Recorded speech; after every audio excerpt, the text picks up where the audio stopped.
Y'all ready to get started on the last lesson in our quarterly today? Going to end up in 4 chapters of 2 Samuel, but after today we're done with Samuel. Kind of weird that we didn't go on and finish 2 Samuel, but oh well. But we have a lot of chapters that we're most likely not going to get through in this text. So before we read, before we get into our verse by verse, let me mention this. 1 Samuel, you don't have to turn there, 31, 1 through 13, and 1 Chronicles 10, 1 through 14 are almost verbatim, word for word. Almost. A few words that are changed. So we're not going to look at that chapter in 1 Samuel, the last chapter. We're going to get right into 2 Samuel. A little bit more in the life of David and Saul and Israel and the Philistines and the other different enemies. Just kind of I don't know, we'll probably do all this over again if we ever start in the book of 2 Samuel in Sunday school lessons. I don't even know when that's going to come around. But if you want to read with me, let's read in 2 Samuel. Start in chapter 1, verse 1 through, we'll just...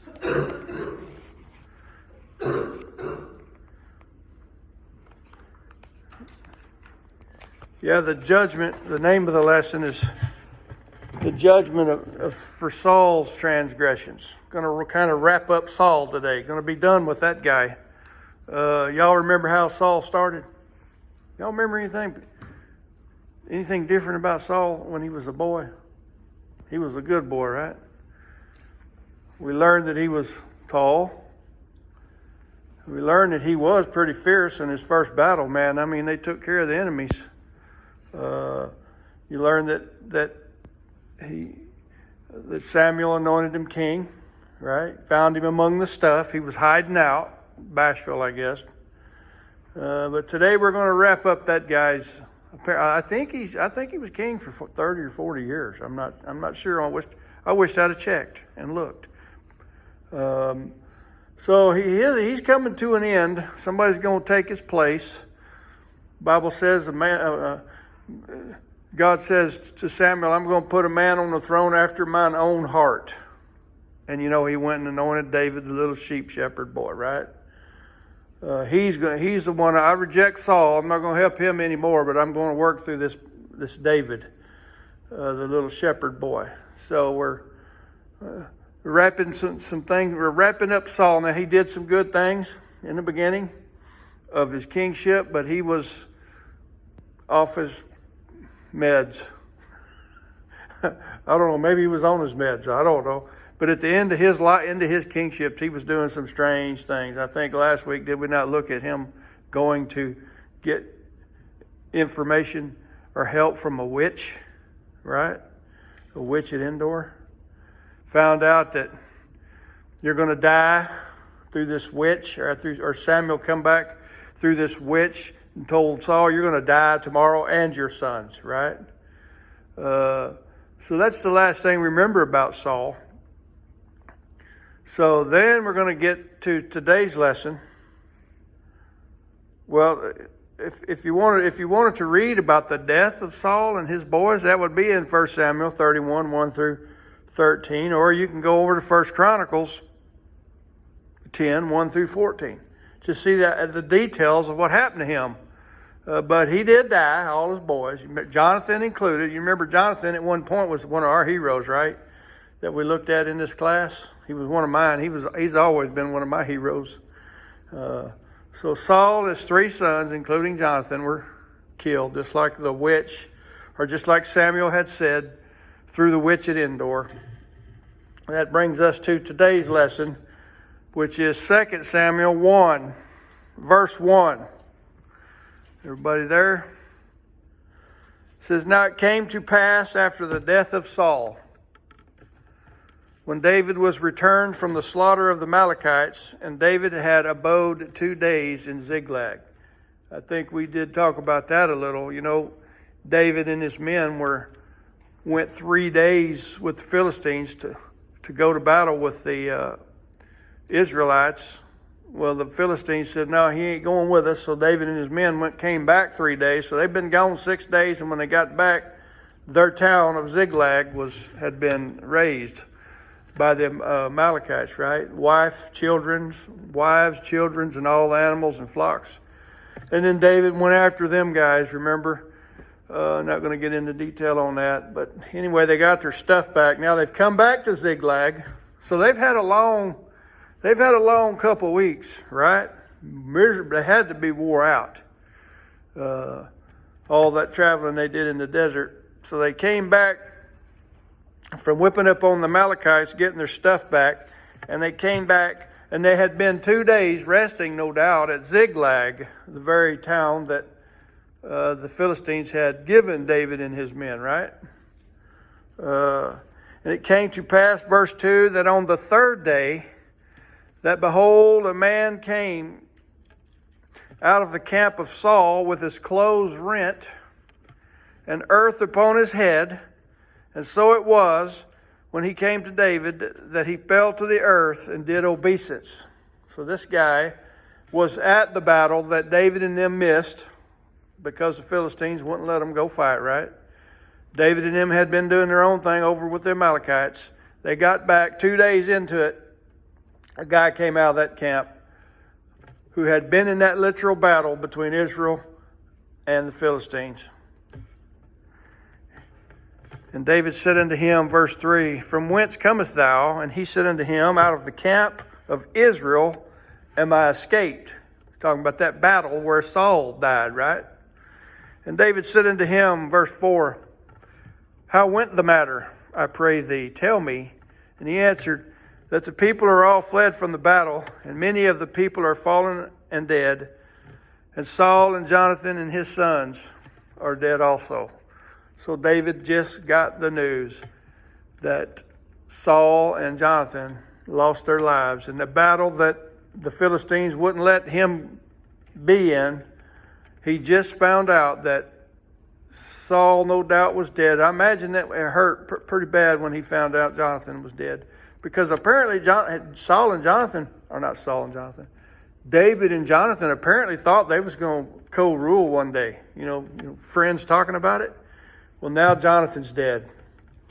The whole house of Saul, not all of them, but they're all dead. And then we're going to notice a liar. Y'all know what a liar is? Somebody who doesn't tell the truth. Not somebody who's mistaken. You know, sometimes we lie by mistake. I do it all the time. It's a lie. I made a mistake. I assumed wrong, or calculated wrong, or I come up with the wrong conclusion, whatever. But this guy right here told, you're fixing to find an out and out, straight up lie through your teeth for benefit. You know, sometimes, people lie for different reasons, but this guy's, they're going to find a guy here that has lied through his teeth to gain some sort of benefit. Look at verse 5 of our text. And David said unto the young man that told him, how knowest thou that Saul and Jonathan and his sons are dead? So David wants the details, right? I mean, how do you know they're dead? Maybe David's hoping that maybe they're not dead and this guy's wrong. But the guy said, and the young man told him, said, as it happened by chance upon Mount Gilboa, behold, Saul leaned upon his spear, and lo, the chariots and horsemen followed hard after him. He said Saul was leaning upon his spear, no doubt like a crutch, holding on to it. Well, he couldn't go anywhere without that spear, right? He said, I ran across Saul leaning upon his spear. Is that right? Did y'all remember studying previous lessons? How did Saul die? Y'all remember that?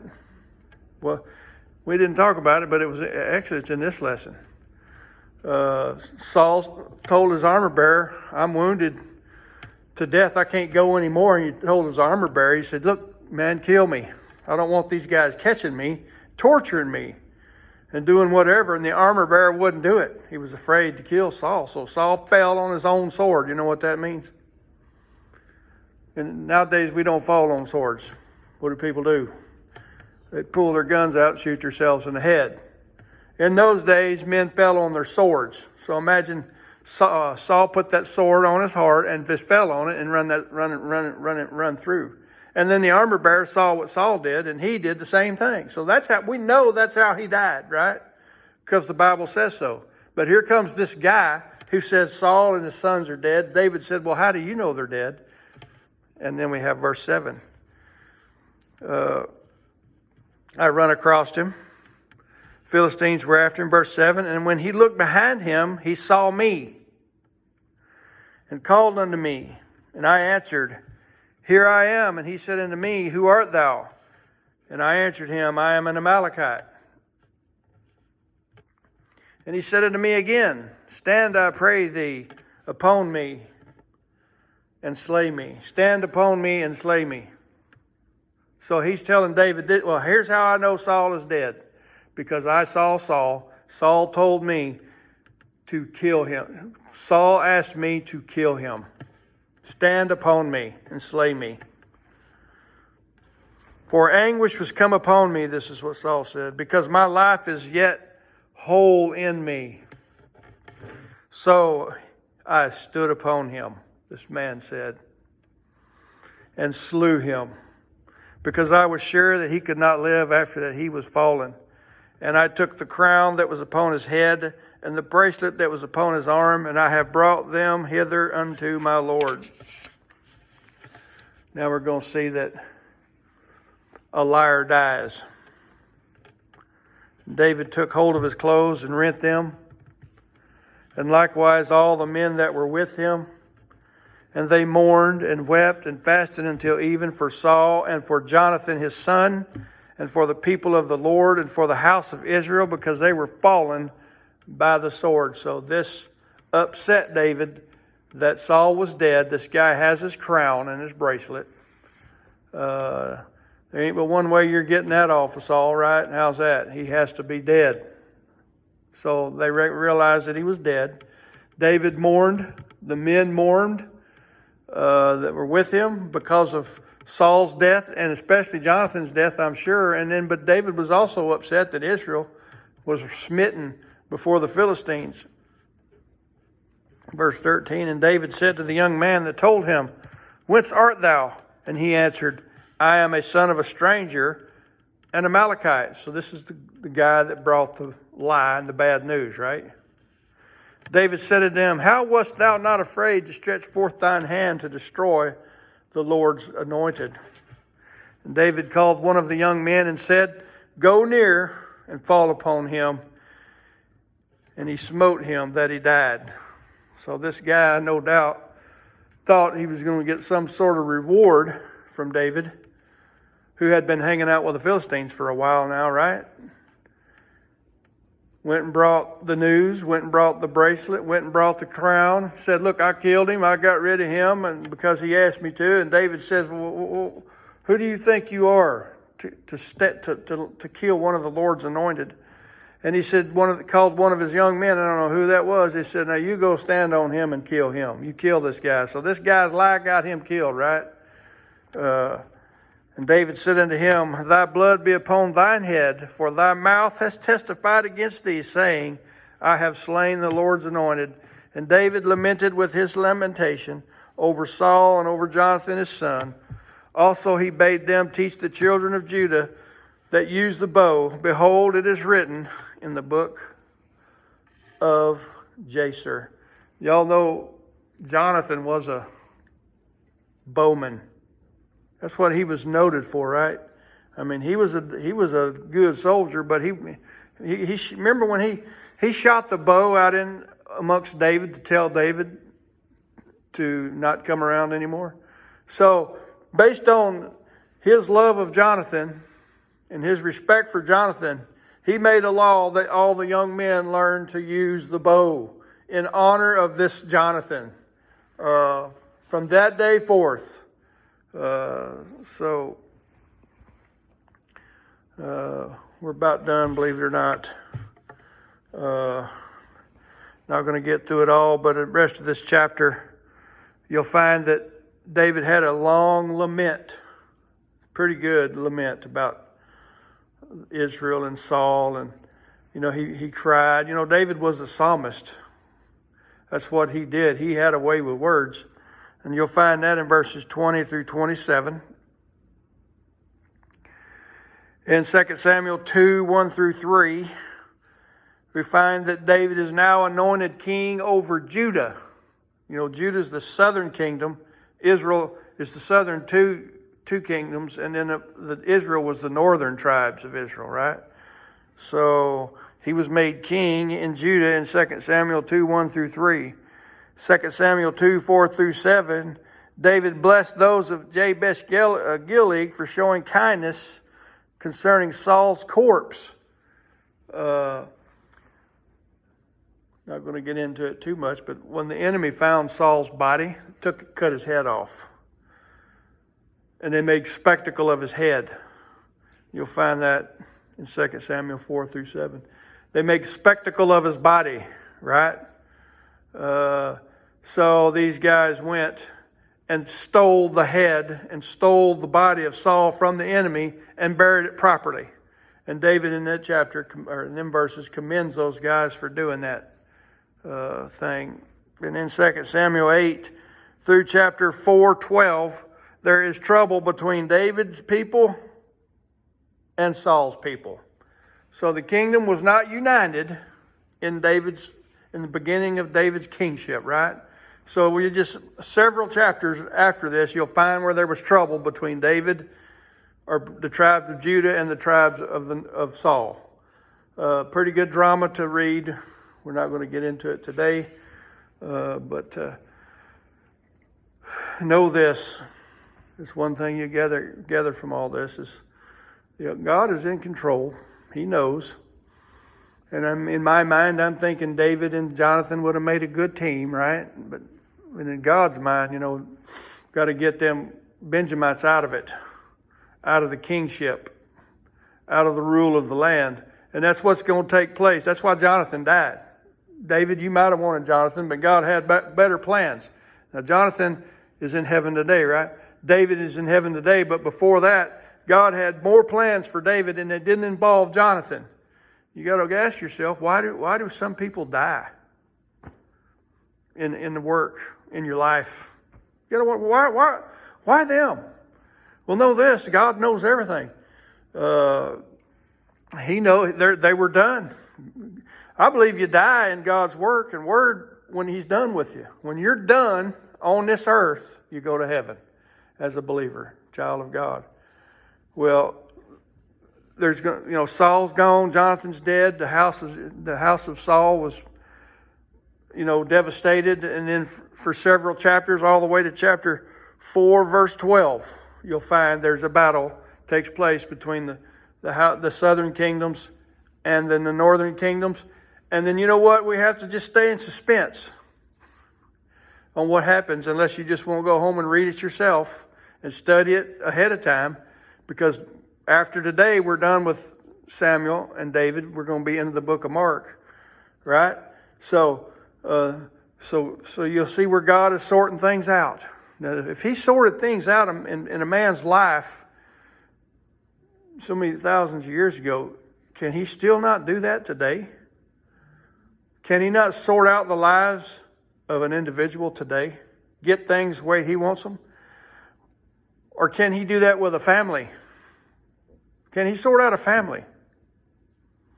All right, what about a church? Can He not, in His foreknowledge, sort out what goes on in a church? Did He not sort out that the Benjamites were going to have a great influence on the children of Israel for 40 years? Remember what happened to Benjamin back during the Judges' days? They got beat down plumb to nothing, right? But yet God was able to use them. But then it came to an end. So when a family comes to an end, or a church comes to an end, can we not believe that, as part of God's plan, when things come to an end? Or when something drastic happens in a family, or when something drastic happens in a church, can we not pray to God for wisdom to understand and wisdom to move on despite whatever drastic thing happens? That's just a few things we can gain from looking at this lesson. I appreciate your attention.